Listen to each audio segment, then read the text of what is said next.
YouTube. Noah's deafened because I yelled. Although I only raised my voice a little bit. No, I have not played Stanley Parable.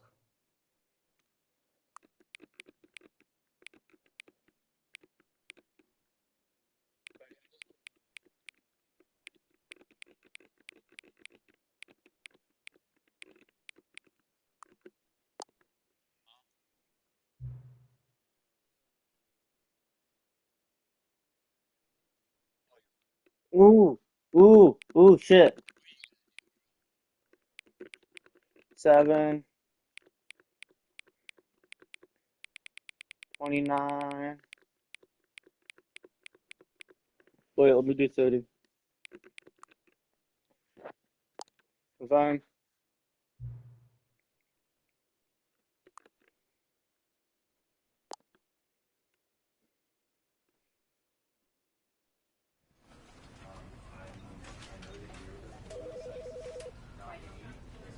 Hello, everybody. Welcome back.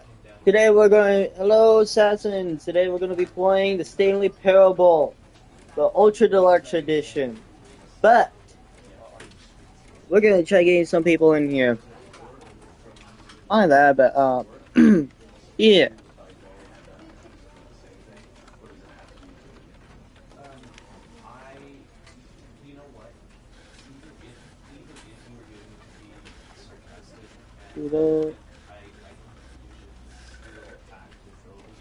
Because I've been wanting to play this game for a while, ever since it came out on PlayStation Plus for free.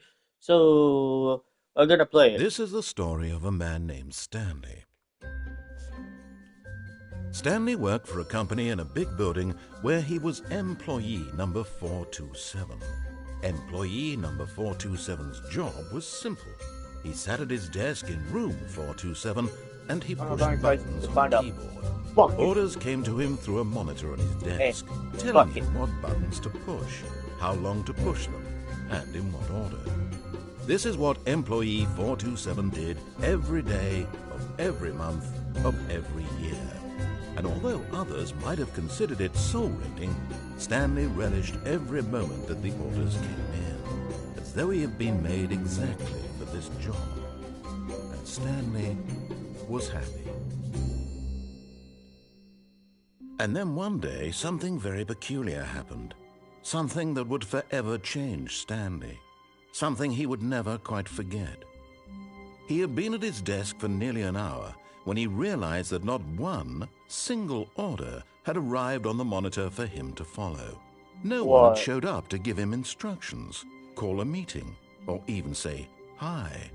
Never in all his years at the company or had outside your house. This complete isolation. On TikTok? Something was very clearly wrong. Is it on TikTok? Shocked, frozen solid, Stanley found himself unable to move for the longest time. Okay, then that's why I'm trying to figure out what the fuck you're doing. What the fuck you talking about? He got up from his desk and stepped out of his office.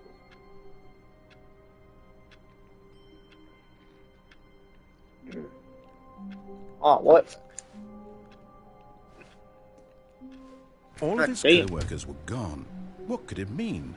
Stanley decided to go to the meeting room. Perhaps he had simply missed a memo. No matter how hard Stanley looked, he couldn't find a trace of his co-workers.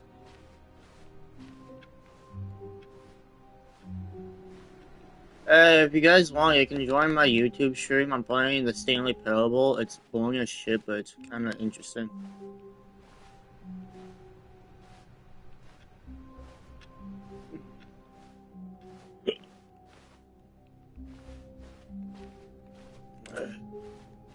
When Stanley came to a set of 2 open doors, he entered the door on his left.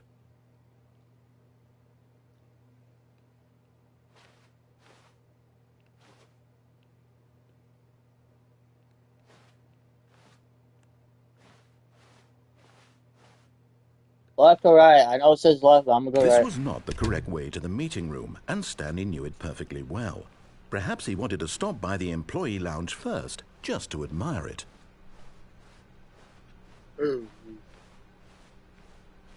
I was supposed to get Yes, coffee. truly a room worth admiring. It had really been worth, but eager to get back to business, Stanley took the first open door on his left. What happens if I go straight?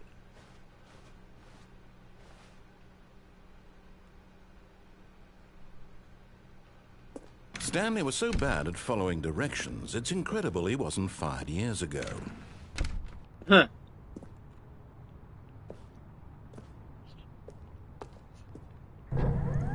Look, Stanley, I think perhaps we've gotten off on the wrong foot here. I'm not your enemy, really, I'm not. I realize that investing your trust in someone else can be difficult, but the fact is that the story has been about nothing but you all this time. There's someone you've been neglecting, Stanley. Someone you've forgotten about.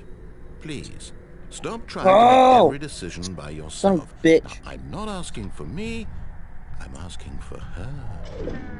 This is it, Stanley. Your chance to redeem yourself. To put your work aside.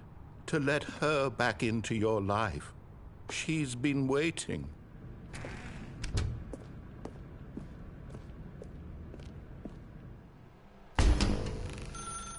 That's her, Stanley.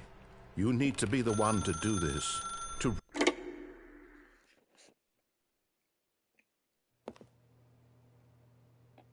Oh. Oh, Stanley, is that you? Hold on, sweetie. Sorry to keep you waiting. I'm just pulling the bread out of the oven. What the fuck did I... What did I Okay, do? there we go. All right, now, I want you to come in and tell me all about your day. Gotcha! You motherfucker. Oh, come on. Fuck you, narrator. Did you actually think you had a loving wife who'd want to commit their life to you? I'm trying to make a point here, Stanley. I'm trying to get you to see something. Man, this narrator's a Come inside. bitch. Let me show you what's really going on here. He's an ass, I should say. Sorry, but you're in my story now. God damn it. This is a very sad story about the death of a man named Stanley. Wait. Stanley is quite a boring fellow. He has What a did job I do? that demands nothing of him, and every I've seen button this. he pushes is a reminder of the inconsequential nature of his existence.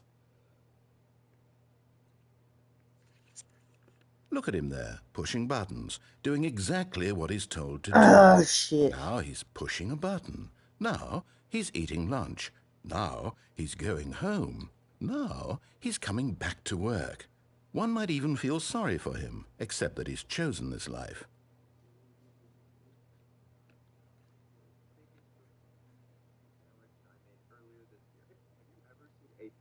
Grilled cheese sandwich than this. But in his mind, You've seen a thicker in grilled his cheese mind, sandwich he can before. go on fantastic Or a adventures. thick grilled From cheese behind sandwich. his desk, Stanley dreamed of wild expeditions into the unknown, fantastic discoveries of new lands. It was wonderful. And each day that he returned to work was a reminder that none of it would ever happen to him.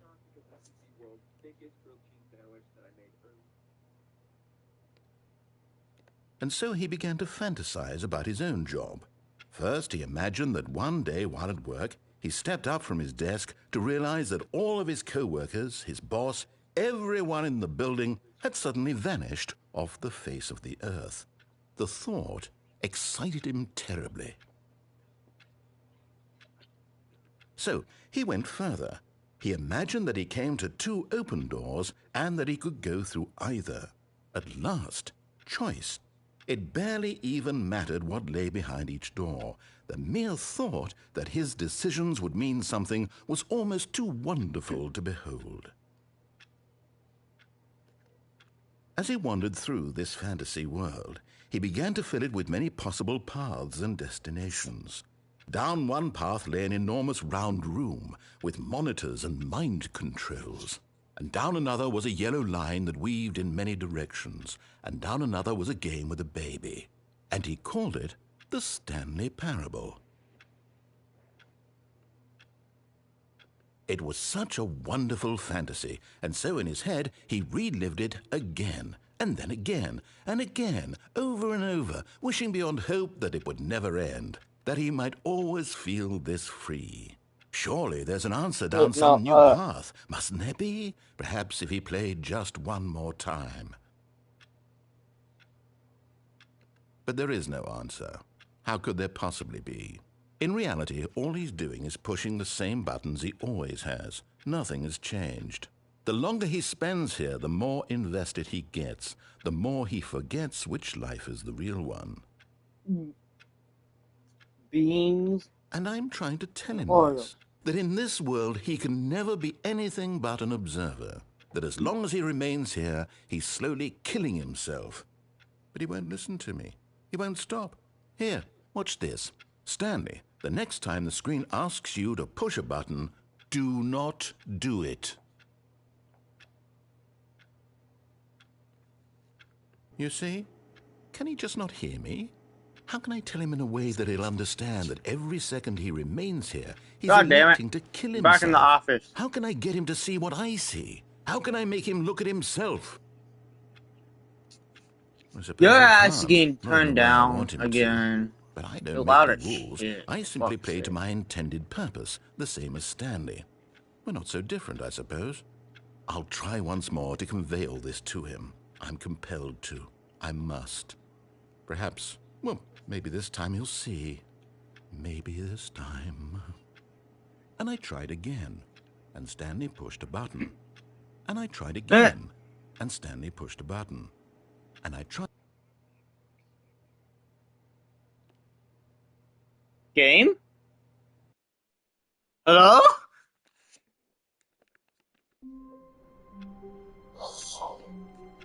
Damn, how did I not get a trophy for that? All What of the his fuck? co-workers were gone. What could it mean? Stanley decided to go to the meeting room. Perhaps he had simply missed a memo. I swear to God.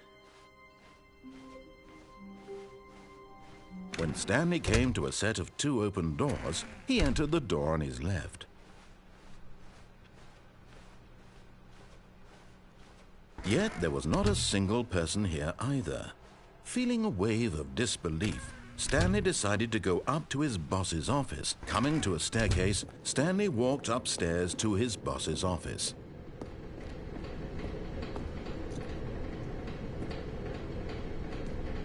How about I don't go upstairs? But Stanley just couldn't do it. He considered the possibility of facing his boss. Admitting he had left his post during work hours, he might be fired for that. And in such a competitive economy, why had he taken that risk? All because he believed everyone had vanished. His no, boss would no, think no, he no, was no. crazy. And then something occurred to Stanley. Maybe, he thought to himself, maybe I am crazy. All This of my coworkers motherfucking blinking Lou. mysteriously out of existence in a single moment for no reason at all. None of it made any logical sense. And as Stanley pondered this, he began to make Blue, other strange shut up. observations. You're fine. For example, why couldn't he see his feet when he looked down? Why did doors close automatically behind him wherever he went? And for that matter, these rooms were starting to look pretty familiar. Were they simply repeating? No, Stanley said to himself, this is all too strange. This can't be real. And at last, he came to the conclusion that had been on the tip of his tongue. He just hadn't found the words for it. I'm dreaming, he yelled. This is all a dream. Oh, what a relief Stanley felt to have finally found an answer, an explanation. His co-workers weren't This is actually gone. fucking He wasn't looping. going to lose his job. I He hate wasn't crazy it. after all. I'm He thought to dreaming. himself, I suppose I'll wake up soon. I'll have to go back to my boring real-life job pushing buttons. I may as well enjoy this while I'm still lucid. So, he imagined himself flying and began to gently float above the ground. What the Then hell? he imagined himself soaring through space on a magical starfield, and it too appeared. It was so much fun, and Stanley marveled that he had still not woken up. How was he remaining so lucid? And then perhaps the strangest question of them all entered Stanley's head. One he was amazed he hadn't asked himself sooner. Why is there a voice in my head dictating everything that I'm doing and thinking? Now the voice was describing itself being considered by Stanley, who found it particularly strange. I'm dreaming about a voice describing me, thinking about how it's describing my thoughts, he thought. And while he thought it all very odd and wondered if this voice spoke to all people in their dreams, the truth was that, of course, this was not a dream. How could it be? Was Stanley simply deceiving himself, believing that if he's asleep, he doesn't have to take responsibility for himself? Stanley is as awake right now as he's ever been in his life. Now, hearing the voice speak these words was quite a shock to Stanley. After all, he knew for certain, beyond a doubt, that this was in fact a dream. Did the voice not see him float and make the magical stars just a moment ago? How else would the voice explain all that? This voice was a part of himself too. Surely, if he could just... He would prove it. He would prove that he was in control, that this was a dream. So he closed his eyes gently, and he invited himself to wake up. He felt the cool weight of the blanket on his skin, the press of the mattress on his back, the fresh air of a world outside this one. Let me wake up, he thought to himself. I'm through with this dream. I wish it to be over. Let me go back to my job. Let me continue pushing the buttons. Please, it's all I want. I want my apartment and my wife and my job. All I want is my life exactly the way it's always been. My life is normal. I am normal. Everything will be fine. I am okay.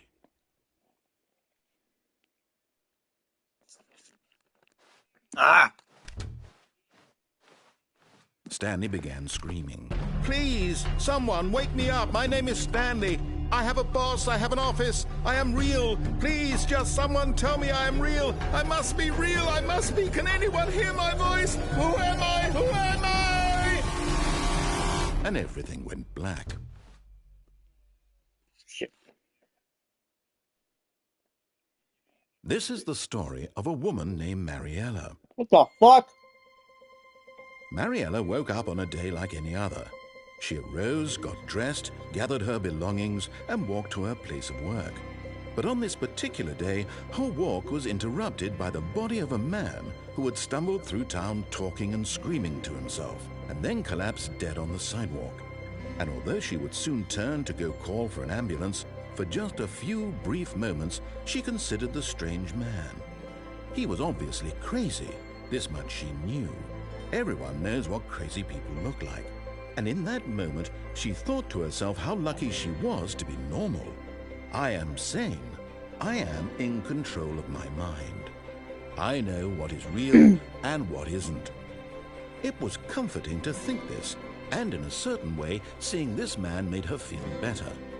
But then she remembered the meeting she had scheduled for that day, the very important people whose impressions of her would affect her career, and by extension, the rest of her life. She had no time for this, so it was only a moment that she stood there, staring down at the body. And then she turned and ran. Trophy? No trophy. Fuck.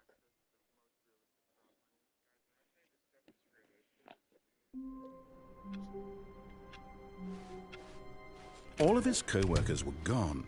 What could it mean? Stanley decided to go to the meeting room. Perhaps he had simply missed a memo. Then what the hell is all that shit about? When Stanley came to a set of 2 open doors, he entered the door on his left. Oh, hello, whoever you are. Yet there was not Welcome a single to Stanley person Parable. there. We're gonna Feeling play a wave of this. disbelief, Stanley decided to go up to his boss's office, hoping he might find... Coming to a staircase, Stanley walked upstairs to his boss's office. Shit. It's over here. Yo, boss! Stepping into his manager's office, Stanley was once again stunned to discover not an indication of any human life. Shocked, unraveled, Stanley wondered in disbelief who orchestrated this. What dark secret was being held from him? What he could not have known was that the keypad behind the boss's desk guarded the terrible truth that his boss had been keeping from him. And so the boss had assigned it an extra secret PIN number. 2845. But of course, Stanley couldn't possibly have known this.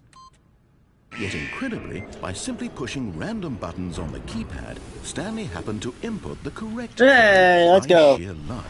Amazing. He stepped into the newly opened Uh-oh. passageway. I'm being watched.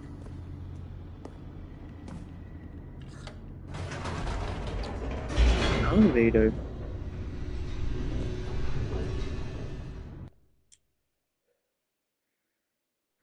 Descending deeper into the building, Stanley realized he felt a bit peculiar. It was a stirring of emotion in his chest, as though he felt more free to think for himself, to question the nature of his job. Why did he feel this now, when for years it had never occurred to him? This question would not go unanswered Dunbar. for long.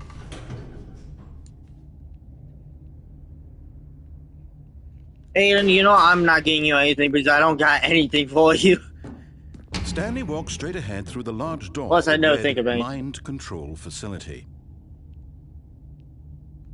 Mind control facility, or do I escape? Mind control facility or escape? Mind control facility. Ah, let's escape. Although this passageway had the word escape written on it, the truth was that at the end of this hall, Stanley would meet his violent death. Damn.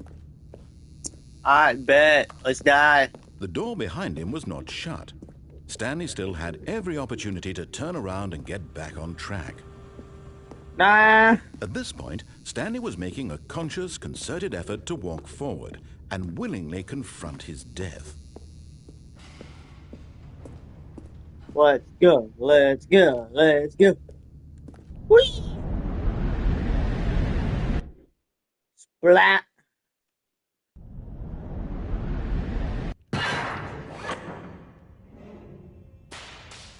Stanley's dead. Oh As no. the machine whirred into motion and Stanley was inched closer and closer to his demise, he reflected that his life had been of no consequence whatsoever. Stanley can't see the bigger picture. He doesn't know the real story, trapped forever in his narrow vision of what this world is. Perhaps his death was of no great loss, like plucking the eyeballs from a blind man. And so he resigned and willingly accepted this violent end to his brief and shallow life. Farewell, Stanley. Smash me. What? "Farewell, Stanley," cried the narrator, as Stanley was led helplessly into the enormous metal jaws. In a single visceral instant, Stanley was obliterated as the machine crushed every bone in his body, killing him instantly.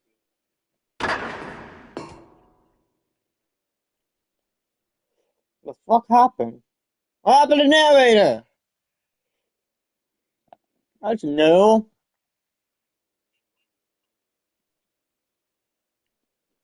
Resident Evil sucks right now. That's why I said Resident Evil would suck to play again.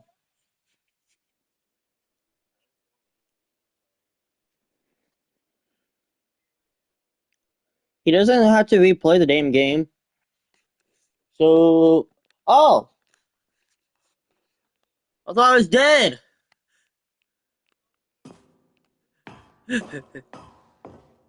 What the fuck? And yet it would be just a few minutes before Stanley would restart the game, back in his office, as alive as ever. What exactly did the narrator think he was going to accomplish? What's happening? When every path you can walk has been created for you long in advance, death becomes meaningless. Let's find a bucket. Let's find a bucket. Let's find a bucket. Same. What the fuck? Do you see now? Do you I see know. that Stanley Let's was find a already bucket. dead from the moment he hit Bucket, start? bucket. Where the fuck is a bucket at? Is there no bucket? Is this not where the bucket's at? No, I don't think this is where the bucket is. I don't know where the fuck I'm... What? I'm playing Stanley Parable. Go look at YouTube and look at my stream.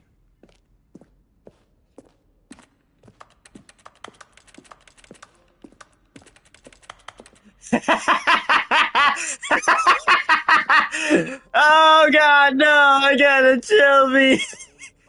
You can't jump. You. When Stanley came to the lift, he traveled upward to the power source at the top of the facility to end this injustice forever. Let's see. Stanley walked through the green door. Oh, for crying. Is this that other building? Then he pushed the number 4.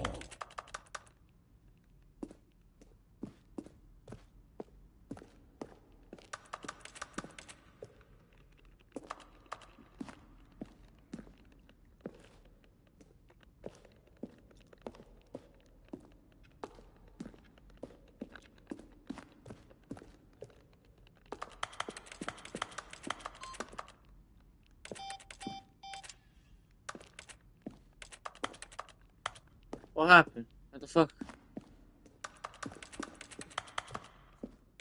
What the fuck was this?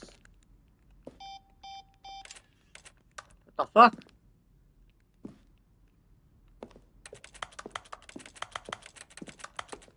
God damn, that sounds annoying, but hey, let's go, fish trophy. I'm lost. Where am I?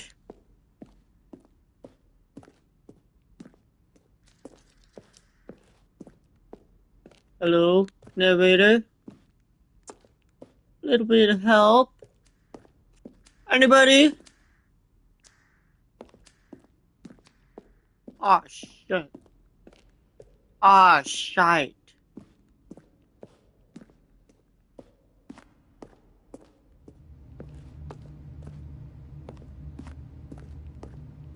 Where am I? How the fuck do I get back to my office?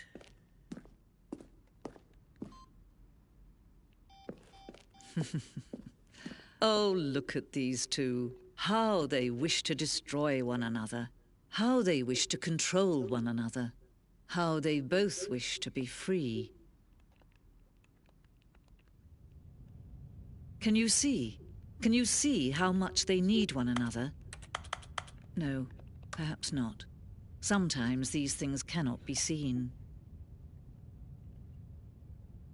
But listen to me. You can still save these two. You can stop the program before they both fail. Turn off your PlayStation. There's no other way to beat this game.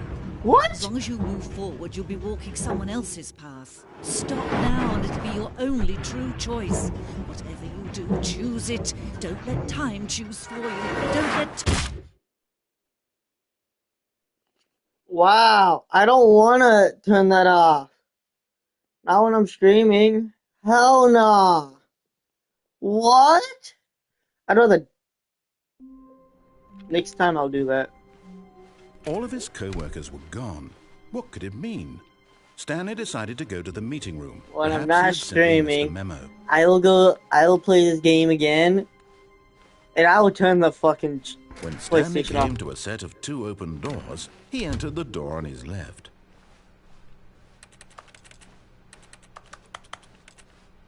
Yet there was not a single person here either. Feeling a wave of disbelief, Stanley decided to go up to his boss's office. Coming to a staircase, Stanley walked upstairs to his boss's office.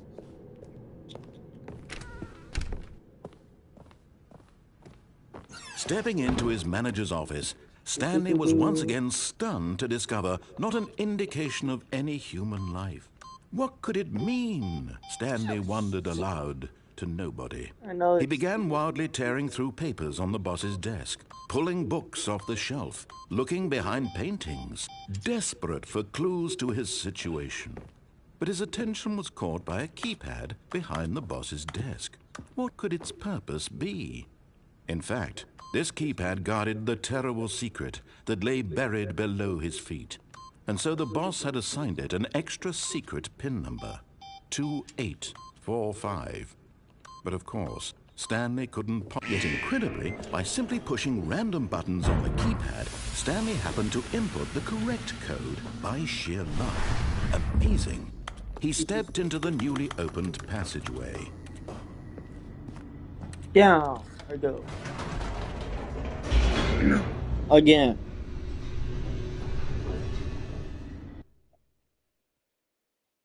I'm screaming, by the way. Again. I'm not yelling. Oh, fuck? Stanley walked straight ahead cold through the ice cream. large door Fuck. that read Mind Control Facility.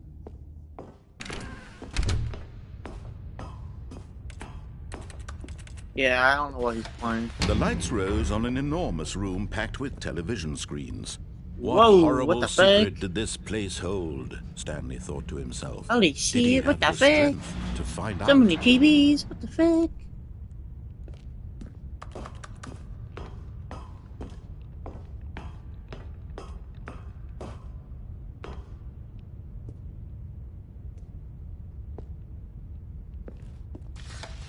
Now the monitors Cameras jumped to on. life, their true nature revealed.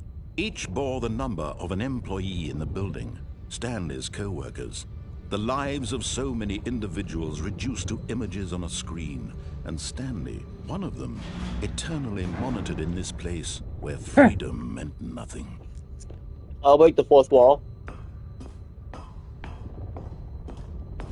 What happens if you break the fourth wall?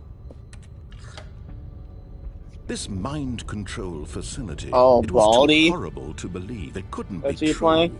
Had Stanley really been under someone's control all this time? Was this the only reason he was happy with his boring job? That his emotions had been manipulated to accept it blindly? No, he refused to believe it. He couldn't accept it. His own life in someone else's control? Never. Guys, go join Noah the Stallion on Was it even YouTube. possible? Had he No, truly spent Twitch. his entire I'm life at utterly YouTube. blind to the world? But please follow him. But here was the proof. The He needs heart more of the followers than operation. me. Controls labeled with emotions. Happy, or sad, or content. Walking, eating, working. All of it monitored and commanded from this very place. And as the cold reality of his past began to sink in, Stanley decided that this machinery would never again exert its terrible power over another human life. For he would dismantle the controls once and for all.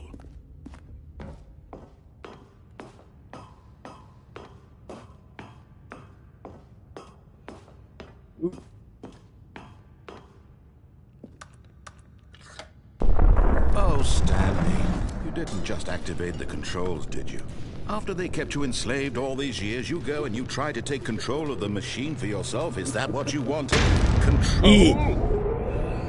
Oh, Stanley, I applaud your effort, I really do. But you need to understand, there's only so much that machine can do. You were supposed to let it go, turn the controls off, and leave. If you want to throw my story off track, you're going to have to do much better than that. I'm afraid you don't have nearly the power you think you do. For example, and I believe you'll find this pertinent, Stanley suddenly realized he had just initiated the network's emergency detonation system. In the event that this machine is activated without proper DNA identification, nuclear detonators are set to explode, eliminating the entire complex. How long until detonation then? Let's say, 2 minutes. Now this is making things a little more fun, isn't it, Stanley? It's your time to shine. You are the star. It's your story now. Shape it to your heart's desires. Oh, this is much better than what I had in mind. What a shame we have so little time left to enjoy it. Mere moments until the bomb goes off. But what precious moments each one of them is. More time to talk about you, about me, where we're going, what all this means. I barely know where to start. What's that? You'd like to know where your co-workers are? A moment of solace before you're obliterated? All right, I'm in a good mood. You're gonna die anyway. I'll tell you exactly what happened to them. I erased them. I turned off the machine. I set you free. Of course, that was merely in this instance of the story. Sometimes when I tell it, I simply let you sit there in your office forever, pushing buttons endlessly and then dying alone. Other times, I let the office sink into the ground, swallowing everyone inside, or I let it burn to a crisp. I have to say this, though, this version of events has been rather amusing. Watching you try to make sense of everything and take back the control wrested away from you, it's quite rich. I almost hate to see it go. But I'm sure whatever I come up with on the next go-around will be even better. This one's up there. My goodness, only 34 seconds left. But I'm enjoying this so much. You know what? To hell with it. I'm going to put some extra time on the clock, why not? These are precious additional seconds, Stanley. Time doesn't grow on trees. Oh dear me, what's the matter, Stanley? Is it that you have no idea where you're going or what you're supposed to be doing right now? Or did you just assume when you saw that timer that something in this room was capable of turning it off? I mean, look at you. Running from button to button, screen to screen, clicking on every little thing in this room. These numbered buttons, no, these colored ones. Or maybe this big red button, or this door. Everything, anything, something here will save me. Why would you think that, Stanley? That this video game can be beaten? Won? Solved? Yeah. Do you have any idea what your purpose in this place is? Stanley, you're in for quite a disappointment. But here's a spoiler for you. That timer isn't a catalyst to keep the action moving. Those are numbers. It's just seconds ticking away to your death. You're only still playing instead of watching a cutscene because I want to watch you for every moment that you're powerless. To see you made humble. This is not a challenge. It's a tragedy. You wanted to control this world, that's fine. But I'm going to destroy it first, so you can't. Take a look at the clock, Stanley. That's 30 seconds you have left to struggle. 30 seconds until a big boom and then nothing. No ending here, just you being blown to pieces. Will you cling desperately to your frail life, or will you let it go peacefully? Another choice. Make it count, or don't. It's all the same to me, all a part of the joke. And believe me, Sure, 1, 2, 3, I will 4. be laughing at every second of your inevitable life from the moment we fade in until the moment I say, happily ever after. Ah, shit.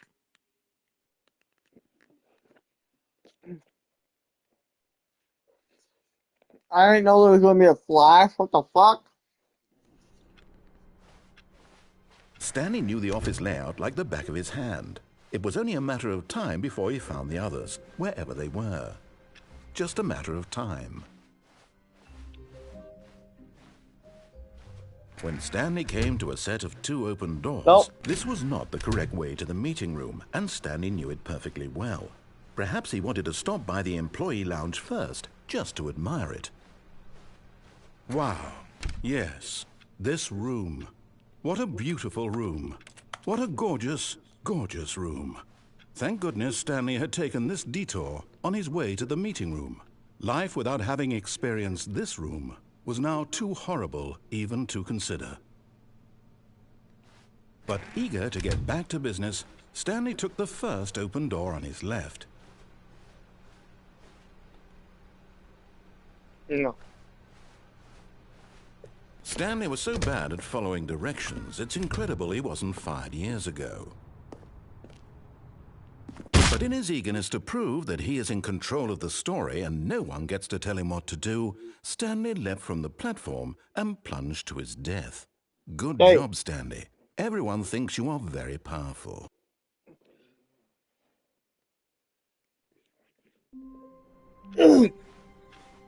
I don't know how to wait to beat tell this this game. story to my co-workers, Stanley thought. How the fuck do I amusing beat the they'll Stanley find it. Parable? Oh, won't we all just laugh and laugh at the time I thought everyone had gone missing? When Stanley came to a set of 2 open doors, this was not the correct way to the meeting room, and Stanley knew it perfectly well. Perhaps he wanted to stop by the employee lounge first, just to admire it. The Blue, you'll lounge get was food here in a sublime, bit. a work of art. Chill. But eager to get back to business, Stanley took the first open door on his left.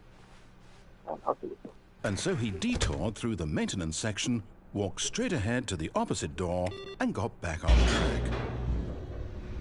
Nope. I'm going now. Fuck that. But Stanley didn't want to go back to the office. He wanted to wander about and get even further off track. So now in order to get back, he needed to go, from here it's, left. Oh, no, it's to the right, my mistake. No, not the right. Why would I have ever said it was to the right? What was I thinking? It's clearly... Oh dear, would you hold on for a minute, please? God damn it. Now, let's see. We went down right, left, down, left, right. Yep, okay, yes. I've got it now. This story is absolutely, definitely this way.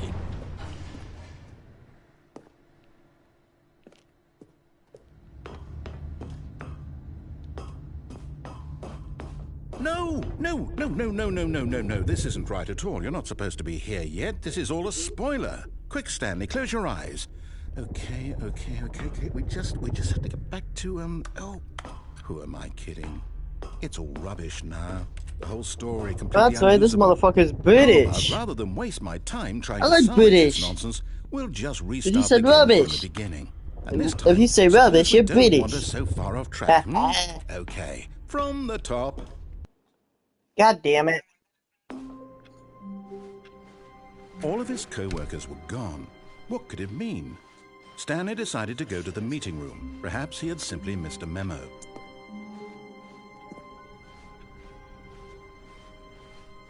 When Stanley... Ooh. Wait, what? No, I restarted. I swear, I definitely restarted the game over, completely fresh. Everything should be... What? Oh, did something change?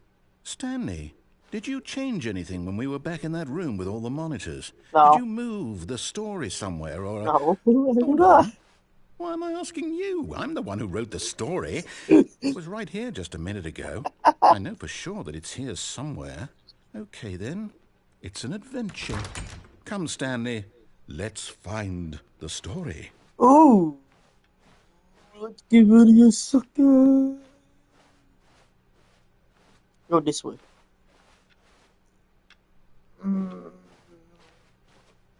This way. I'm gonna hate this. It's a fucking maze. God damn it. I hate mazes. Oh yeah. Oh yeah. Okay, we'll go straight. Left. I'll say it. This is the worst adventure I've ever been on. I can promise you Yeah. there definitely was a story here before. Do we need to restart the game again? Well, I find it unlikely that we'll ever progress by starting over and over again, but it's got to be better than this. Okay, let's give it a shot. Why not? Motherfucker. All of his co-workers were gone. What could it mean? Stanley decided to go to the meeting room. Perhaps he had simply missed a memo.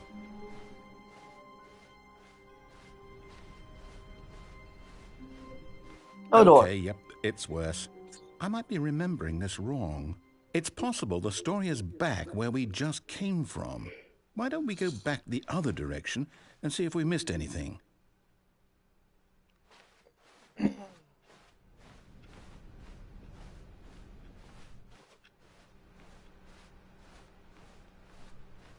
Aha! I knew we'd missed something. The story. Here it comes. No, wait. Never mind. Not the story. Okay, let's head back the other way and retrace our steps. What? Now this... Well, I'll be honest. I don't recognize this place at all. Is this the story? I don't think so.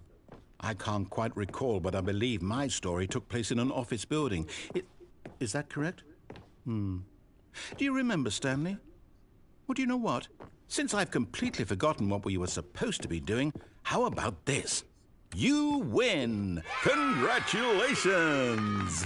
I know you put in a lot of hard work, and it really paid off, so... Yay, good job. I win! Do I get credits?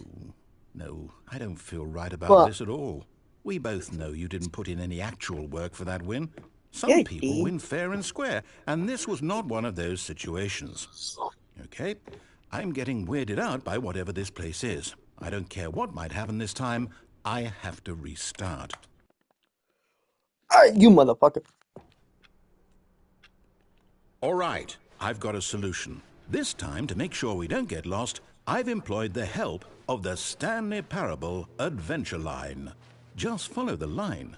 How simple is that? No, I'm down. We're leaving it up to the line from now on.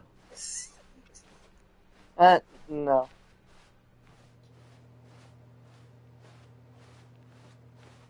Oh, you really want me to follow that damn line? Motherfucker.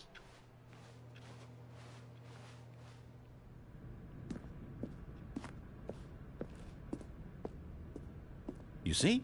The line knows where the story is. It's over in this direction. Onward, Stanley, to destiny. Though, here's a thought. Wouldn't wherever we end up be our destination, even if there's no story there?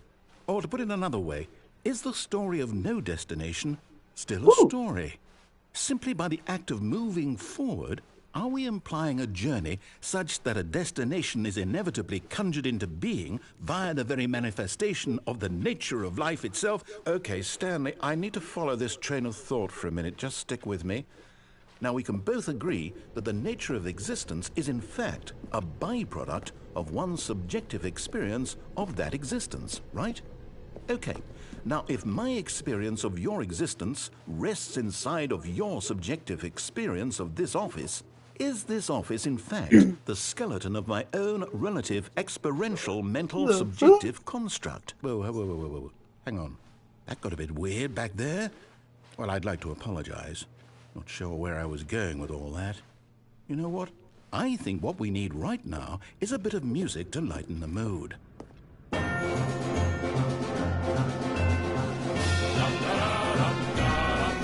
What the fuck kind of music is this? I hate it. Yo, narrator, change the song.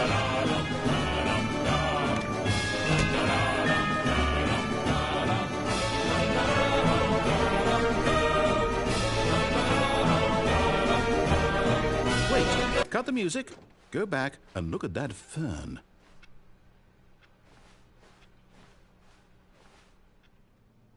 Stanley, this fern will be very important later in the story. Make sure you study it closely and remember it carefully. No? Wait, what? We're back at the office? No. Line, you do know we're looking for the Stanley Parable, right? The story? Is any of this ringing a bell?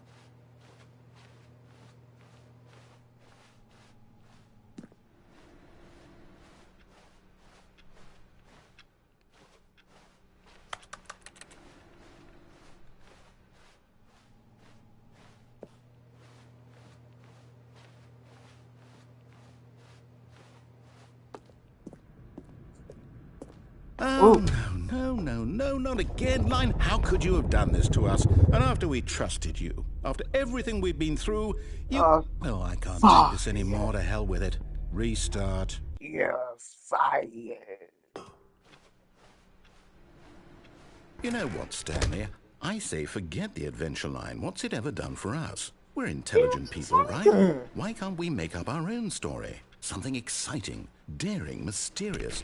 Ooh, this all sounds perfectly doable. Why don't we simply start wandering in, well, I don't know.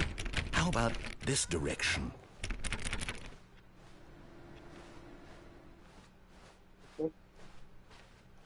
Now, yes, this is exciting. Just me and Stanley forging a new path, a new story. Well, it could be anything. What do you want our story to be? Go wild. Use your imagination. Whatever it might be, Stanley, I'm ready for it. Fighting dragon. Oh, no, not you again. Stanley, I'd also like to veto the line from having any role in our awesome new story. No lines or monitor rooms. Just don't acknowledge it, and we should be fine. Racing. I don't know, maybe 4? Ah, a choice. We get to make a decision. From here, the story is in our control. How important we mustn't squander the opportunity. In fact, I believe I need a minute to think here. Just walk in circles for a minute. Okay, so I know that each door has to lead somewhere, which means that somewhere, the place where we're trying to go, there must be a reverse door that leads here. And that in turn means that our destination corresponds with the counter-inverted reverse door's origin. So starting from the right, let us ask, will taking the right door lead us to where we're going? And since the answer is clearly yes, then by all accounts, the door on the right is the correct one. Another victory for logic. Come, Stanley, our destiny awaits.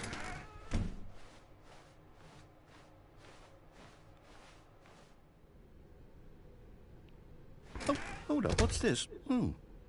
The confusion ending. You're telling me that's what this is? It's all one giant ending? And we're supposed to restart the game, what, eight times? That's really how all this goes? It's all determined? So now, according to the schedule, I restart again. Then what? Am I just supposed to forget? Well, what if I don't want to forget? My mind goes blank simply because it's written here on this thing, wall. Well, who consulted me? Why don't I get to decide? Why don't I get a say in all of this? Is it really? No, it can't be. I don't want it to be. I don't want the game to keep restarting. I don't want to forget what's going on. I don't want to be trapped like this. I won't restart the game. I won't do it. I won't do it. I won't do it.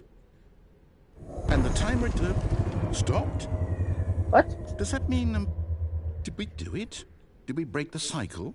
The, whatever it is that made this schedule? How would we even know? Will someone come for us? Will something happen? So, okay. I guess now we just wait, you know. I suppose in some way that this is a kind of story, wouldn't you agree? I'm not quite sure if we're in the destination or the journey, though they're always saying that life is about the journey and not the destination. So I hope that's where we are right now. We'll find out, won't we? Eventually. Well, in the meantime, if you... The fuck?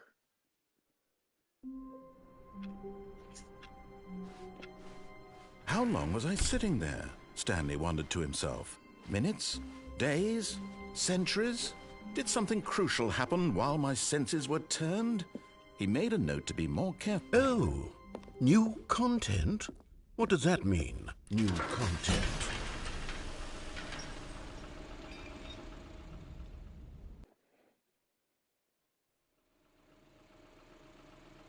Superstore Funkos? I want Garrett. Hello, and thank you for playing Tina. the Stanley Parable Ultra Deluxe.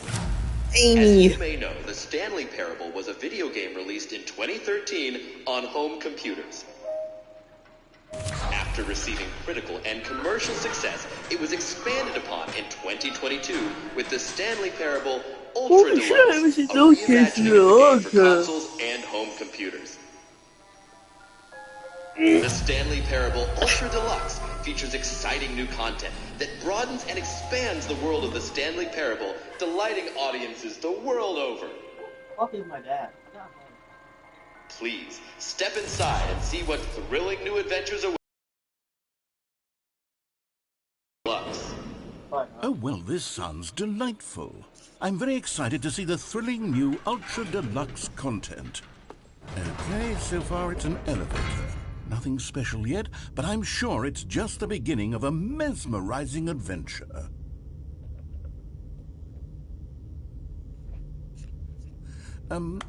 Is it broken? What's going on here? Should we be moving somewhere or... Oh, there we go.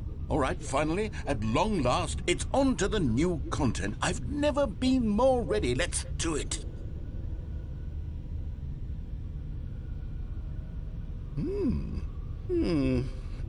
I have to say, initial impressions of Stanley Parable Ultra Deluxe, mostly tedious. It's as if, Oh, okay. Let's see the content. Give me the content, Stanley.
not bad. Sorry about that. Had to go to the bathroom. Still no views, holy shit. So, what's this new content? All right, let's see. It's the jump circle.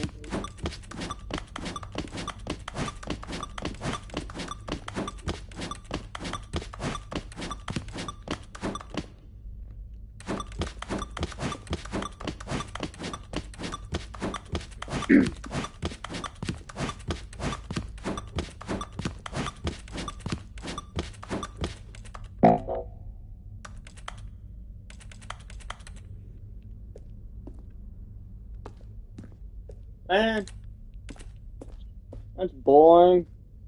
Is that it?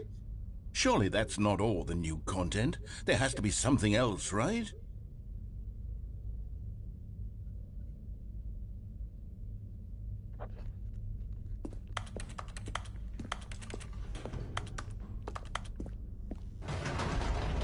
Goodness, another elevator. Stanley, I have to say, initial impressions of this game are not positive. It's just elevators and jumps. Is this what passes for exciting new content? Yeah. If this is new content, then I could just read you the whole dictionary. There's 20 hours of new content right there. Hell, I could count to 30 trillion. You could put that on the box. The Stanley Parable Ultra Deluxe, now with over 1,000 hours of new content. And oh, wait. There's more. Very good. Yes. I knew there had to be something else. Let's see it. I'm ready for whatever it is. You gotta go inside. That's it? Oh, you've got to be kidding me. You see, Stanley? This is what happens when greedy video game developers with no respect for their fan base rush a cheap expansion to market for no reason other than to make an easy dollar. And don't get me started on the level of craftsmanship that's gone into it. In fact, I'm looking right now at the game's trophies, and it's hard to believe one of them actually says, "Test trophy, please ignore." What quality assurance department signed off on this? I'm infuriated and I'm offended, and I intend to find these people on Twitter and hold them personally accountable. It's my fault, Stanley. I built up too much anticipation around the new content, I'm afraid. It could never have lived up to such expectations. If you're still with me, why don't we just reset the game, and we'll try to get back to what the Stanley Parable is really about. No frills, no gimmicks. Just you and me having a great time together like always. What do you say, friend?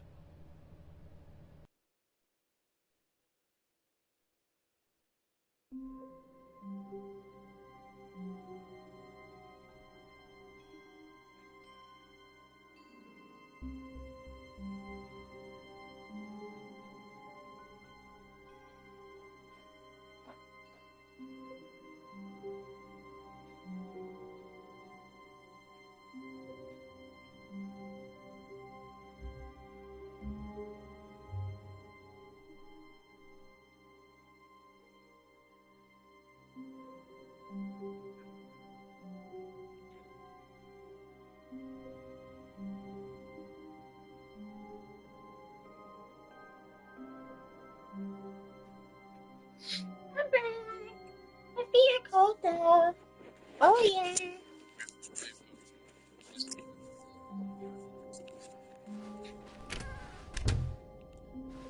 Psst!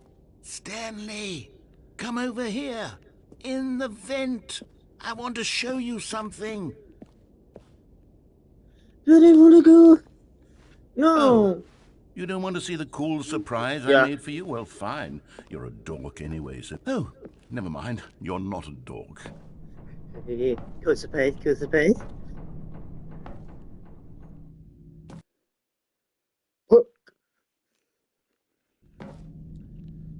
Okay, you remember how cheap and unsatisfying the new Ultra Deluxe content turned out to be? Well, it got me thinking about the past, and how much better the Stanley Parable used to be. So I made something special and tucked it away here where the game's developers won't find it. Just our little What the secret. fuck? Take a look. I call it the Memory Zone. It's where I've been storing all my favorite memories so I can relive the peak experiences of my life whenever I want. Experiences like the launch of the Stanley Parable on PC. You see, Stanley, doesn't the Memory Zone remind you of how wonderful Stanley Parable was before it was sullied with a cheap PlayStation port? Remember back in October of 2013 when the game originally launched? Back then, video games had and over here is where I keep reviews of the Stanley Parable. Like this stunning triumph of games journalism, 10 out of 10 from Destructoid.com. James Stephanie Sterling writes, and I quote, "Where so many games that aspire to be more than games end up less than any form of art, Stanley Parable strives and then succeeds to be every game ever created." Did you hear that, Stanley? Every game ever created. That's how grand and all-encompassing the original Stanley Parable was. It was literally every game ever created. It was Skyrim, it was Persona 3, it was all of them, and now it's nothing. It's no games at all. It isn't even the Stanley Parable anymore. It's just a husk now. A lifeless husk with an hour of new elevator content.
Sorry about that, everyone. I go get my dog. Being a dumbass.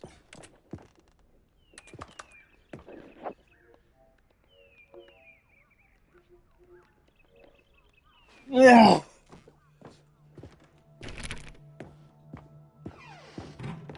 Here's another moving passage, this time from GameSpot.com. The Stanley Parable is both a richly stimulating commentary on the nature of choice in games and one that offers some of the most enjoyable, surprising, and rewarding choices I've ever been confronted with in a game. 9 out of 10. Don't you get it, Stanley? The game was perfect. It didn't need anything else. It didn't need new content. All they had to do was transport it in pristine condition along to the PlayStation. Boom, done. And they couldn't even do that. Couldn't resist the urge to go meddling with a beloved franchise.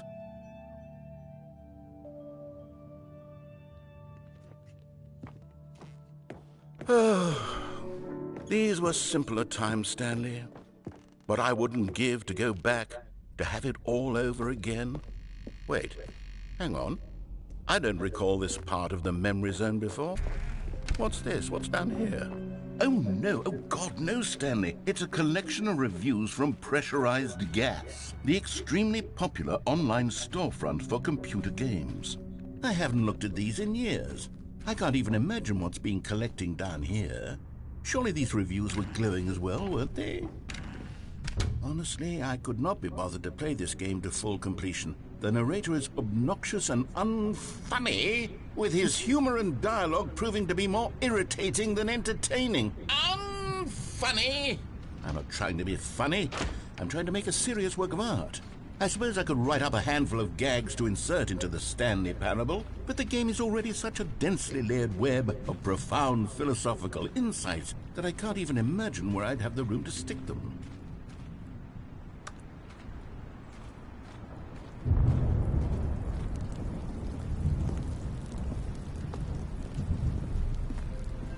Okay, let's see what this one says. While the idea for the game is good, for someone who prefers non-linear games, this preachiness gets annoying fast. Preachy? Stanley? I'm not preachy, am I? You can tell me if I'm preachy. Honestly, you can. Oh, goodness. This is actually quite shocking for me. I always, well, to be honest, I had always thought of the game's dialogue as being rather terse to begin with. You can't know how much fluff I cut from the game to get it to feel as light and airy as it... Well, I always thought it did. But maybe it wasn't. Oh dear. What an awful memory to have to hold on to. These black marks on my otherwise unimpeachable track record. I feel like a failure. Like I let these people down. Perhaps the Stanley Parable isn't quite as sterling as I always remembered.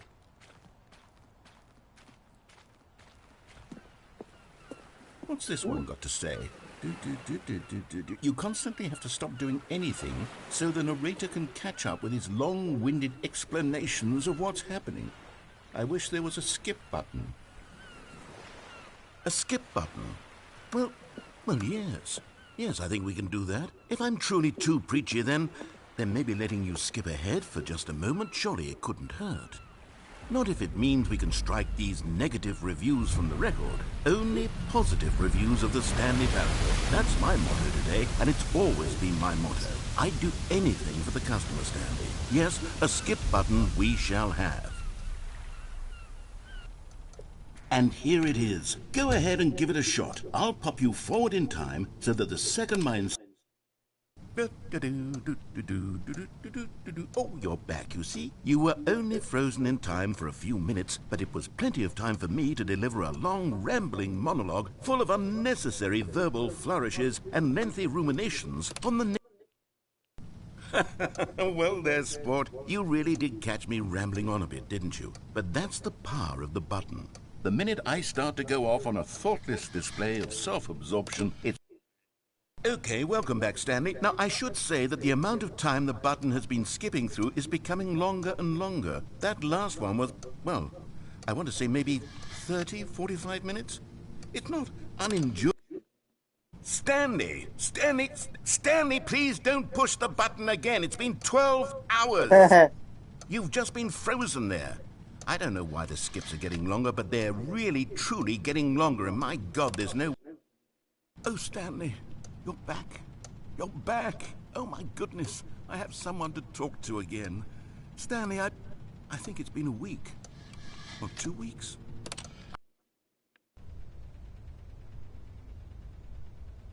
Oh, hello. It's you. You're here again. Welcome. I have had time to think about you and about us and about everything we've been through. I've had...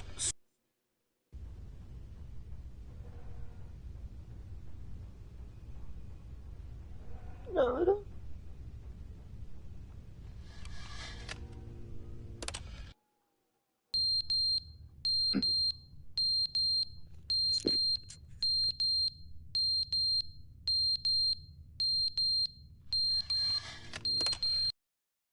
But they didn't understand the game was never meant to be funny. It was meant to have a point. It was meant to speak to the human condition. But where are the jokes? Where are the jokes? They bemoaned, they screamed, they gnashed their teeth. I'm killing narrator. No!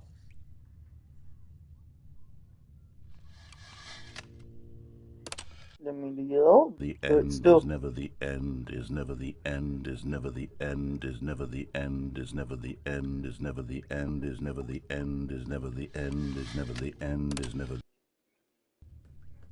Grimace is so cursed.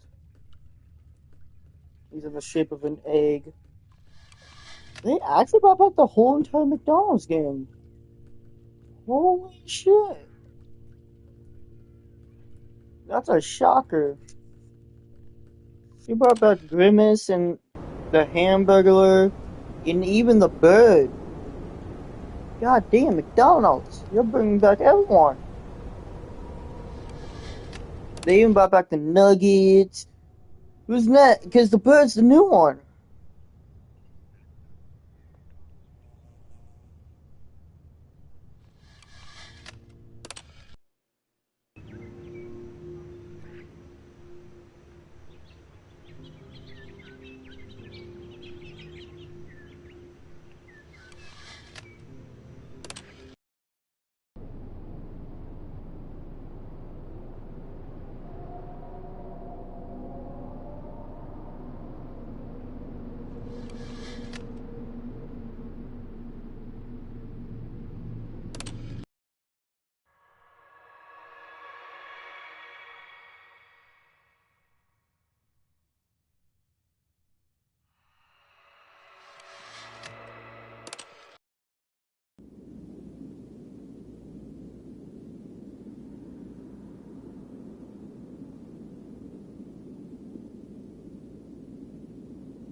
Oh my god.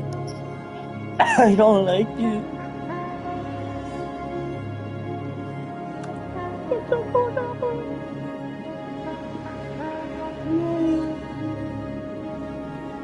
It must be billions of viewers now.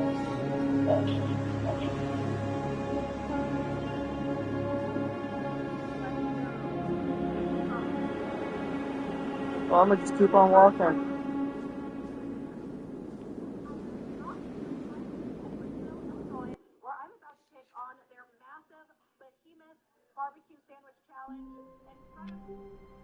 You're back.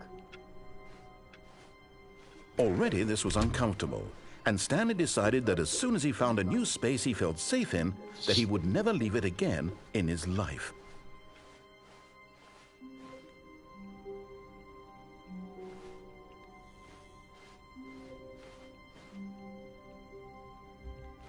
I'm gonna go to the new Oh, good. content. You notice my sign. Yes, I have something very exciting to show you.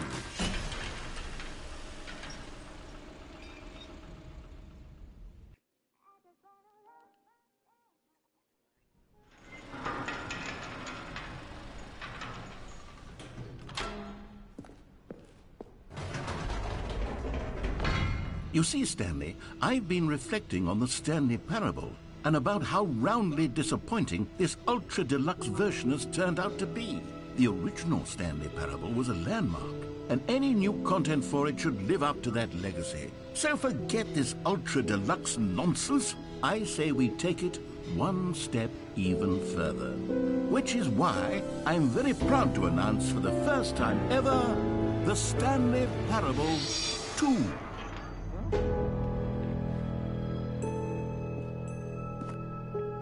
Yes, you see, isn't this far superior to a measly port with a few minor additions? Think of all the new territory we'll cover with a fully fledged sequel. An entirely new experience, built from the ground up. Why, there are so many possibilities. It could go in so many different directions. This is what fans have truly been asking for. Now, to be clear, I haven't quite nailed down what exactly the Stanley Parable 2 is going to be, but let's take a look at some of the features I've been developing for it. I figure that if I can loosely organize a handful of interesting concepts, that surely the game will sort of naturally spring up around them. It'll all work itself out. Game development is much more of a fuzzy magic than anything scientific or that's why this is where I found out. Go on, try out some of the new features.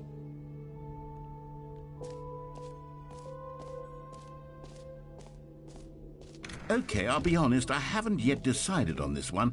I think that in the new version, the office could use a bit of decoration, like balloons. But I'm undecided on Get Well Someday and Happy 12th Birthday. Which would you go with? You know, sometimes when you solicit another person's opinion, it makes you realize that you knew which one you actually really wanted all along. Get Well Someday it is. Or actually, maybe I should have gone with... No, I've made my decision. We're moving on.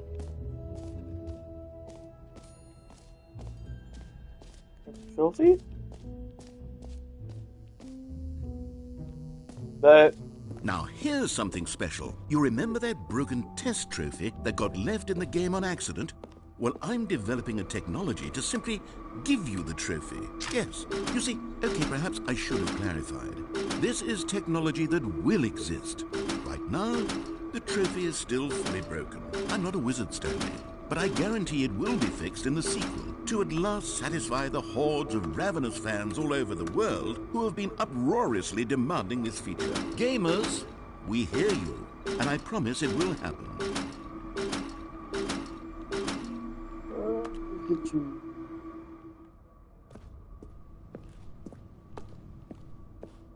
Man, some bullshit. What else? What other exhibits haven't we seen yet? You know what? Let's bring the jump circle back for Stanley Parable 2 as well. It's... Oh, wait. You already spent all your jumps the first time we saw the jump circle. Oh well. I suppose it can just be a nice decorative piece then. Calling it the Stanley Parable 2 is just so much catchier than Ultra Deluxe, don't you think?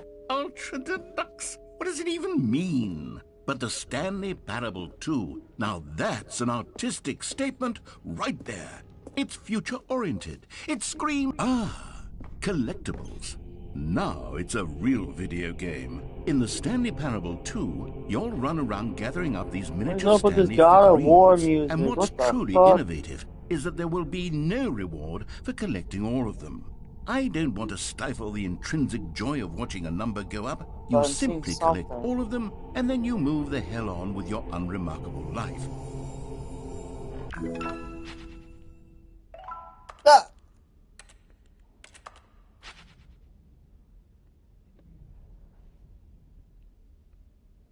You fucking joking? God, it really is the worst when you collect everything in a video game and then they give you a big fancy reward for it. Absolutely tragic. Can I collect a bucket, please?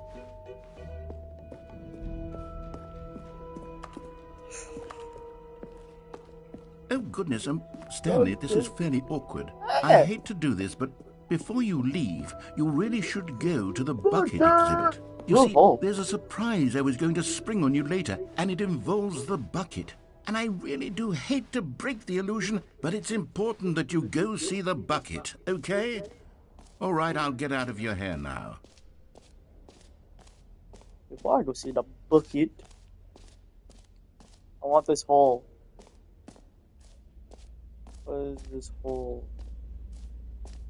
Stanley, here's an idea that I'm truly fond of. It's never been done before in a video game. This is, in fact, a hole that you can fall down forever. That's right. Infinite falling. You can fall until the end of time, if you like. A stunning leap forward for video games as a medium. You see, isn't it wonderful? One of my more ingenious concoctions, this reminds me of, so.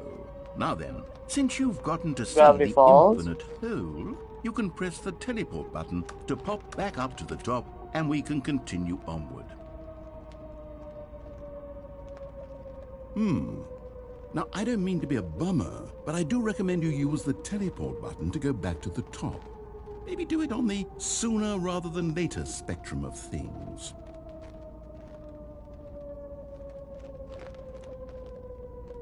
Great. Now, I'm very excited to show you even more of my ideas for the sequel. If I continued falling, I'd die. So, yeah. Now, where the fuck is this bucket museum at?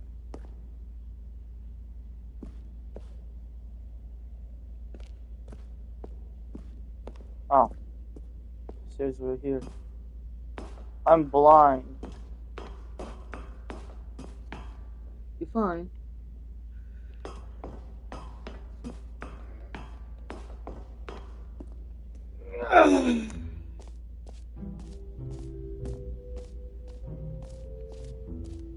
Buckets. Oh, bucket. There's a bucket cat.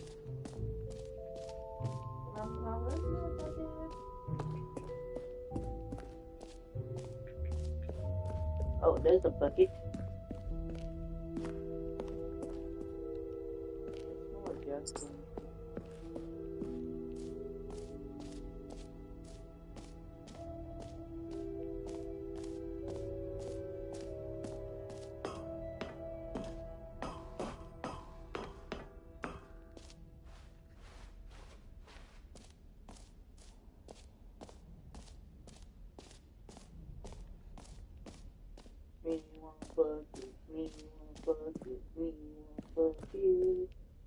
A common complaint of the Stanley Parable was that it was confusing and paradoxical, that it engendered a chaotic sense of reckless despair in those who played it. Well, I am happy to say that after much consideration, I've engineered a clever solution to this fundamental problem with the game.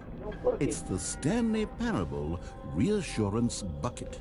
You see, Stanley, anytime you're holding the bucket, a sense of calm and ease will fill your mind and your heart. It's true.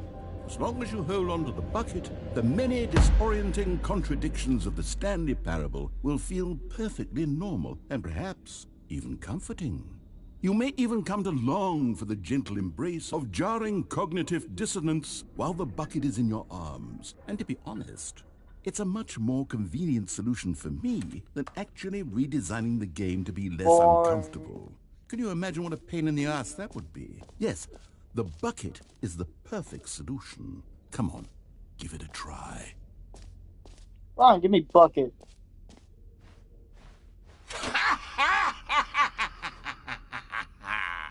Can you feel it?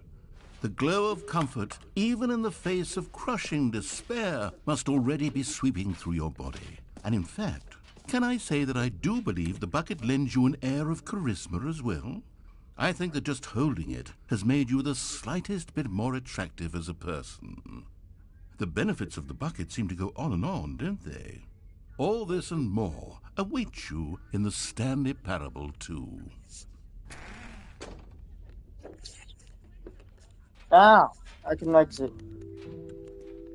Does anyone give out awards for most enjoyable bucket in a video game? That really should be an award if it isn't already. I do. Not.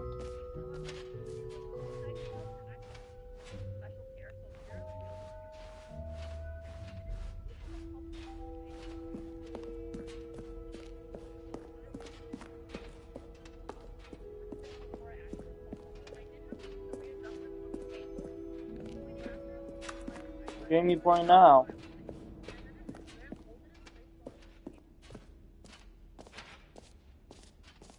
So, Stanley, what do you think? Do you like all of the new features? Yes, I know it's not exactly clear yet how exactly these features will come together as one single coherent video game, but I can feel it in my soul. It's going to work. There's definitely a good game in there somewhere. Say, let's do an experiment. I'll arrange these new features together, and we'll see whether or not it coheres into a meaningful gameplay experience. Okay, are you ready? Here it is. I give you the Stanley Parable 2.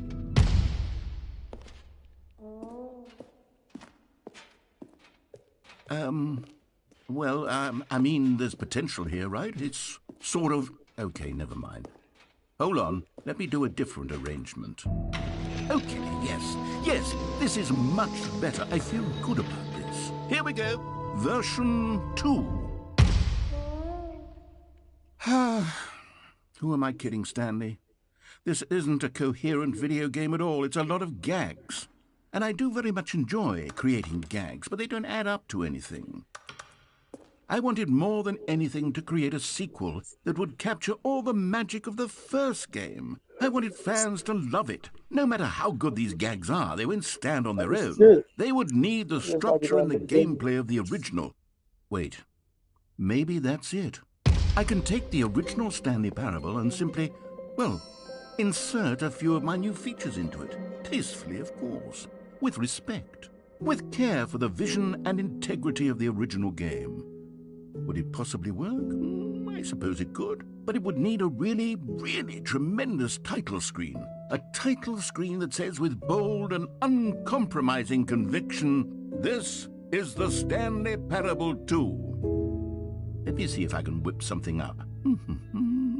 All right, perfect.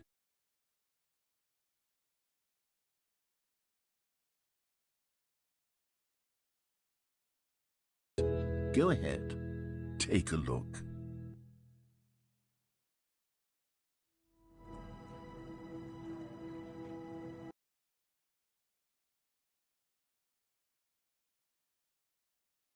This is the story of a man named...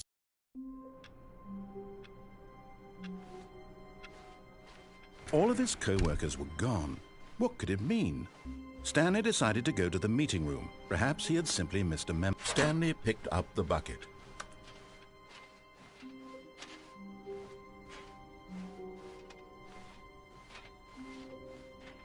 Stanley clutched the bucket tightly to his chest and entered the door on his left. This was not the correct way to the meeting room, but Stanley had felt the bucket calling to him, telling him that the employee lounge was simply the place to be. And here it was. Had the bucket turned out to be correct? Was this better than the meeting room? Yes, Stanley thought. No, never mind. The bucket was wrong. Stanley took the door on his left to go back to the meeting room. No, said the bucket. don't go to the meeting room. Go somewhere else. The cargo lift, yes. Go good, said the bucket. Now ride the lift all the way to the top. There's something up there I need you to do. Stanley did not question why or how this bucket was speaking to him. It should have alarmed him, of course, because buckets can't talk. But Stanley chose not to think about this obvious fact. He was firmly convinced that the bucket had spoken to him, and he unthinkingly did whatever the bucket asked.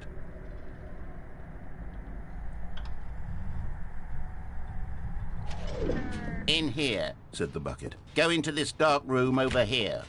Stanley once again obeyed blindly.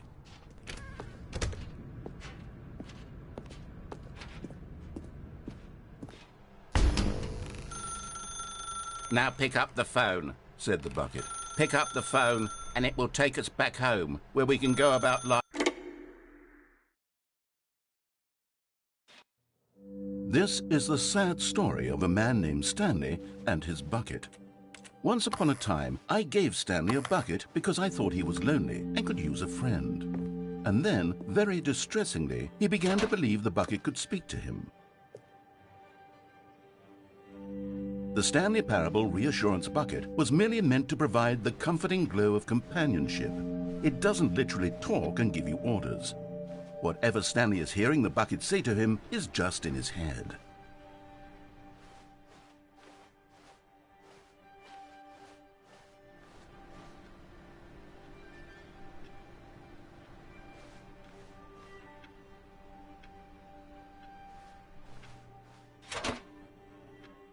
Lately, I've been concerned about him. Wouldn't you be concerned as well?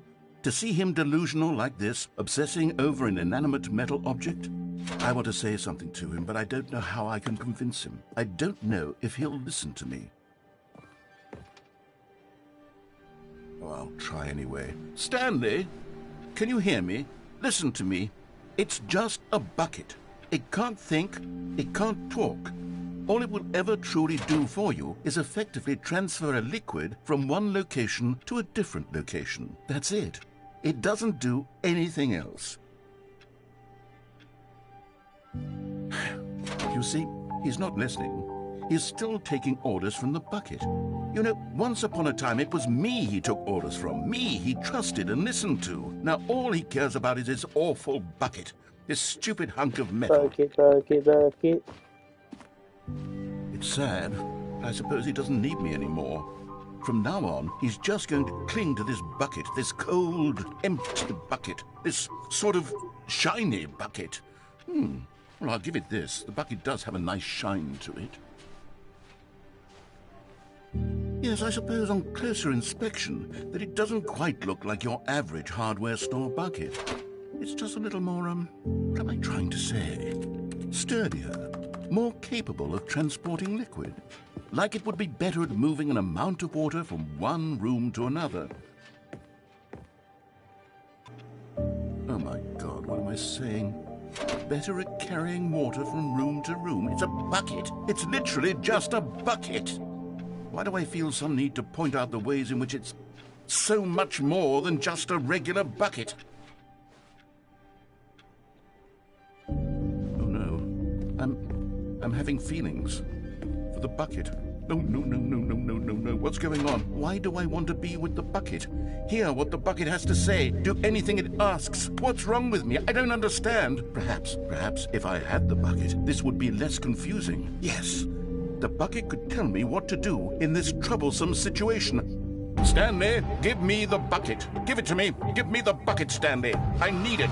Give it to me now. Give it or I'll...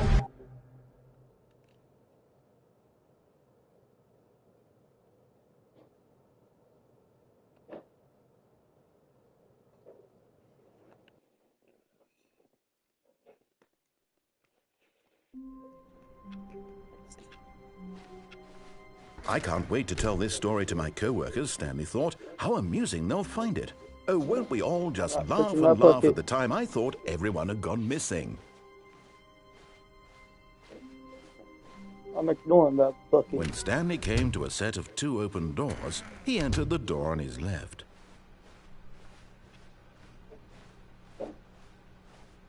Yet there was not a single person here either. Feeling a wave of disbelief, Stanley decided to go up to his boss's office. Coming to a staircase, Stanley walked upstairs to his boss's office.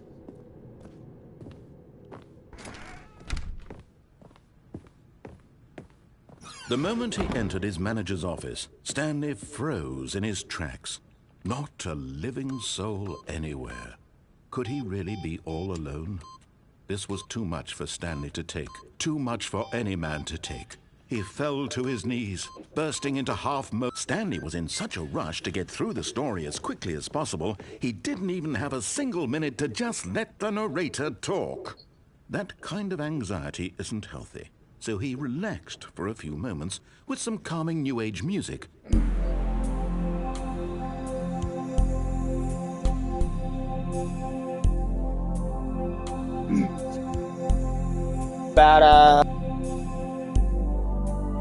Feeling soothed and rejuvenated, Stanley calmly walked forward into the opened passageway.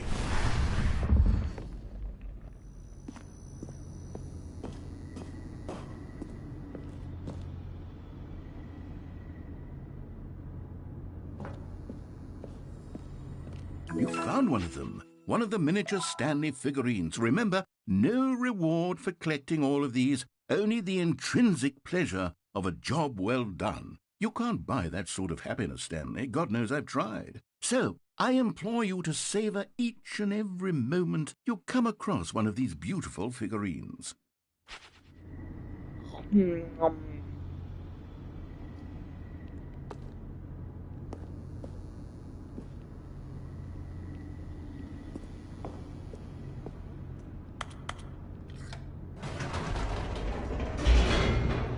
And off I go.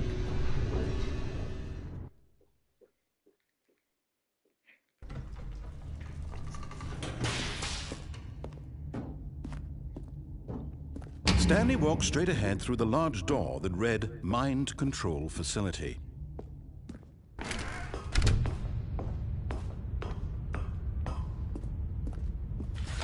The lights rose on an enormous room packed with television screens.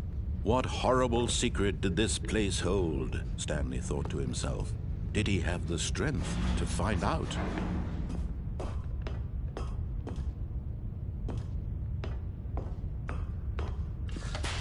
Now the monitors jumped to life, their true nature revealed. Each bore the number of an employee in the building, Stanley's co-workers. The lives of so many individuals reduced to images on a screen, and Stanley, one of them, eternally monitored in this place where freedom meant nothing.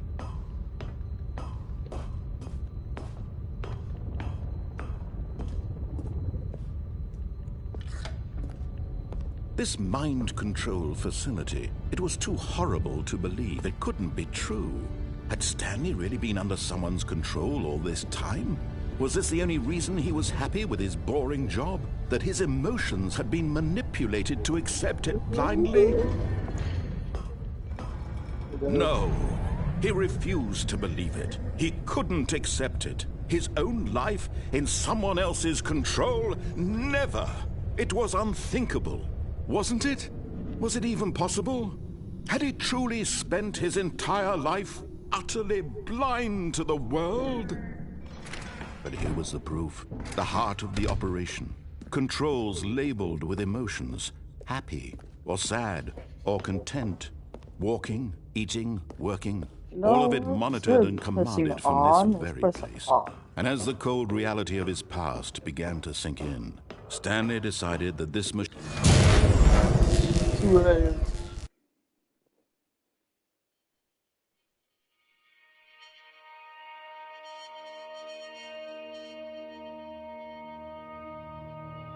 blackness, and a rising chill of uncertainty.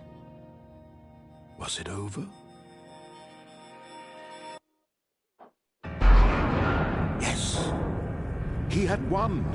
He had defeated the machine, unshackled himself from someone else's command. Freedom was mere moments away. And yet, even as the immense door slowly opened, Stanley reflected on how many puzzles still lay unsolved. Where had his co-workers gone? How had he been freed from the machine's grasp? What other mysteries did this strange building hold? But as sunlight streamed into the chamber, he realized none of this mattered to him, for it was not knowledge or even power that he had been seeking, but happiness. Perhaps his goal had not been to understand, but to let go. No longer would anyone tell him where to go, what to do, or how to feel. Whatever life he lives, it will be his. And that was all he needed to know. It was perhaps the only thing worth knowing. Stanley stepped through the open door. Stanley felt the cool breeze upon his skin, the feeling of liberation, the immense possibility of the new path before him. This was exactly the way, right now, that things were meant to happen. And Stanley was happy.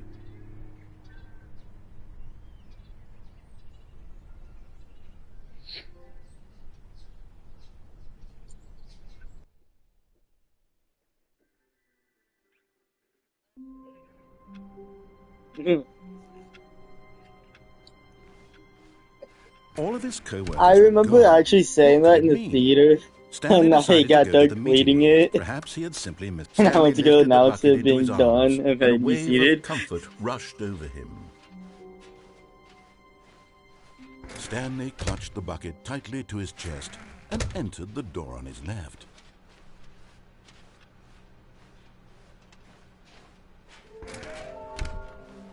Oh?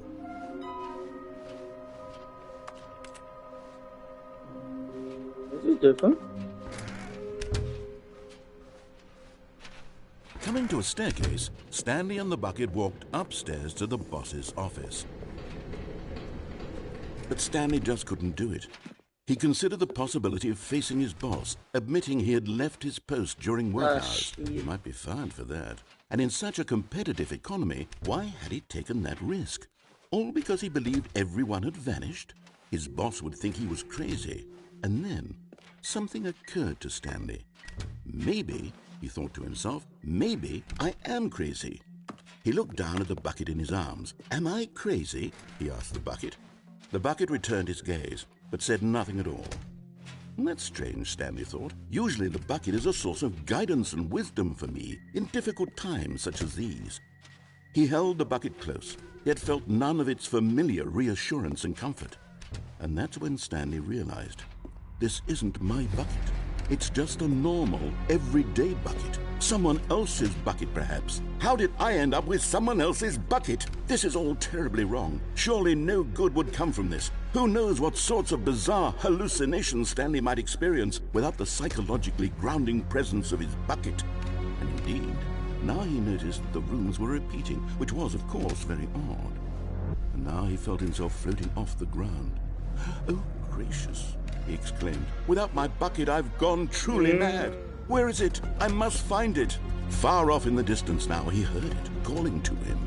Stanley! Stanley, it's me, the bucket. Could it truly be? He rushed forward from room to room, passing by one bucket after the next. None of them were his. None of them were his special bucket. Come to me, Stanley. Find me. He had to find the bucket. He had to return to his old friend. It was the only way to truly restore his sanity. And then suddenly, he froze dead in his tracks. He knew where the voice of the bucket had been coming from. The real bucket was inside of him all along. It was incredibly painful. Stanley doubled over in agony and blacked out.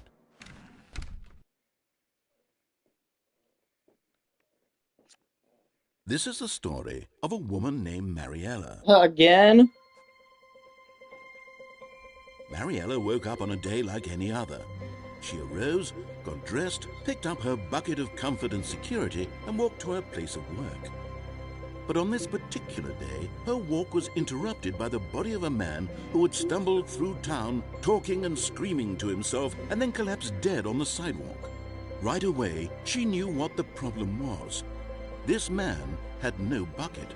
Of course he'd gone mad, ranting and raving about a narrator describing all of his actions and how everything is predetermined and free will is an illusion and it's all just a video game. It could all have been prevented if only he'd taken his bucket with him. Perhaps he didn't even realize he'd forgotten his bucket at home in the first place.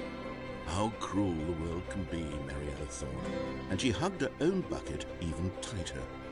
But of course, she had no time for this. There were a myriad of confusing problems she would soon have to confront at work, for which her bucket would provide absolute guidance and total clarity on everything. Heck yes, she thought to herself, my life kicks ass. And she backflipped all the way to work. A gaming chair with a fucking heat seating? Oh. All of his co-workers were gone. What could it mean? Stanley decided to go to the meeting room. Perhaps he had seen the confusion and the chaos all seemed to melt away as Stanley embraced the bucket. Stanley clutched the bucket tightly to his chest and entered the door on his left.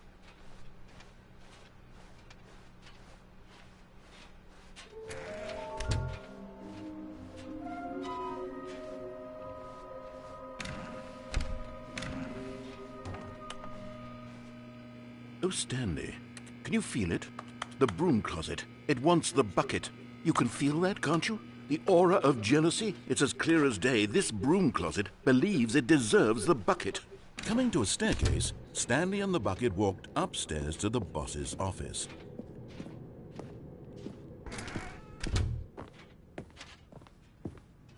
Stepping into his manager's office, Stanley was once again stunned to discover not an indication of any human life. Crushed by the weight of this revelation, Stanley may have broken down into an emotional dumpster fire if not for the soothing presence of the bucket. Even now, in his darkest of hours, did the bucket's warmth... But Stanley guessed the correct code by sheer luck. Was it that the bucket knew all along? Was the bucket guiding him? Yes. This is certainly the most logical explanation.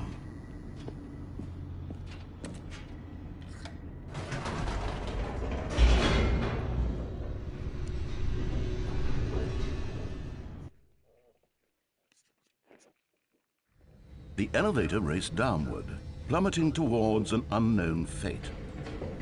It would be all Stanley could do to keep himself together, if not for the bucket. Soothing him, comforting him, reassuring that in this darkest moment of uncertainty, he would be all right. The bucket is here for you, Stanley. Everything will be fine.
Ain't no bad. You're doing a little bit of this thing.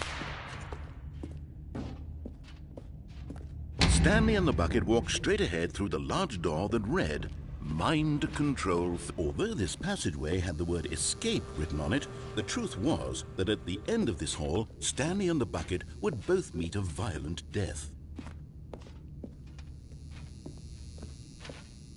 The door behind them was not shut. Stanley and the bucket on track.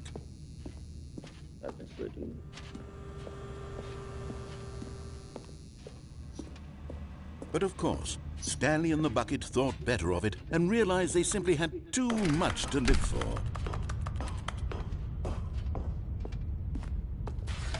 The lights rose on an enormous room packed with television screens. What horrible secret did this place hold? Stanley and the bucket both wondered to themselves.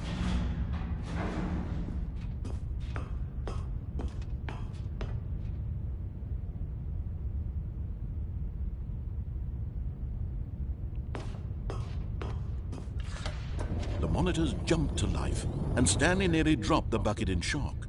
Everyone in the office was being videotaped, monitored like guinea pigs. The bucket had never seen anything like this, and it very nearly burst into tears as Stanley cradled it gently, reassuring it that everything would be fine.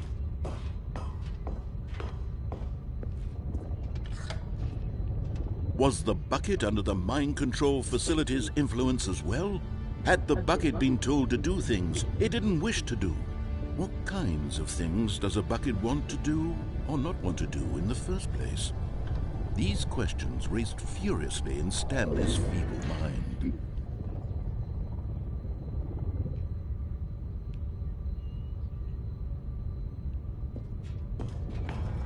No! He screamed into the bucket. He couldn't accept it. His own life in someone else's control, never!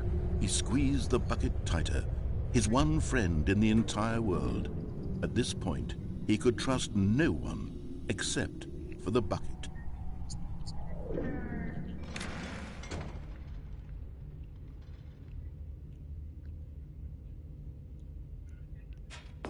But here was the proof. The heart of the operation. Controls labeled with emotions, happy or sad or content. Walking, eating, working, all of it monitored and commanded from this very place.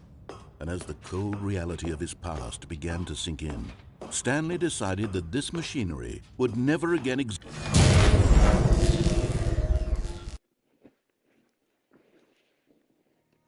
Stanley and the bucket waited in blackness. Was it over? Yes, they had done it. Stanley and the bucket had defeated their greatest and darkest enemy, freed themselves from the tyrannical grip of the evil mind control machine. Freedom was now mere moments away. Excitedly, the two of them began to discuss the kind of life they wanted to live once they stepped through this massive door. The bucket wanted to learn to roller skate.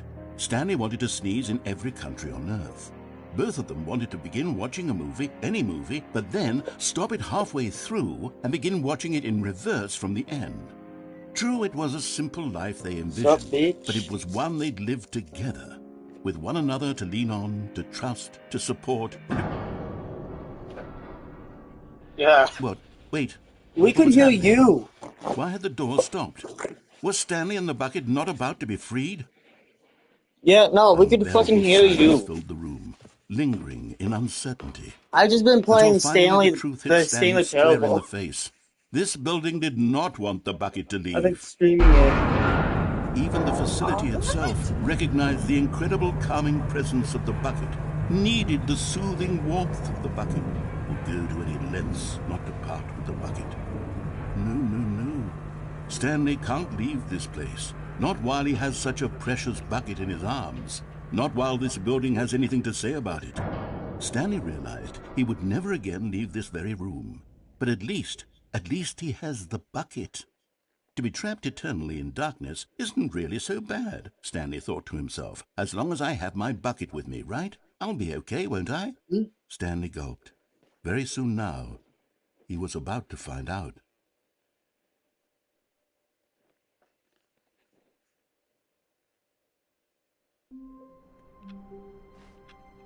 Okay, so that's it for the stream today.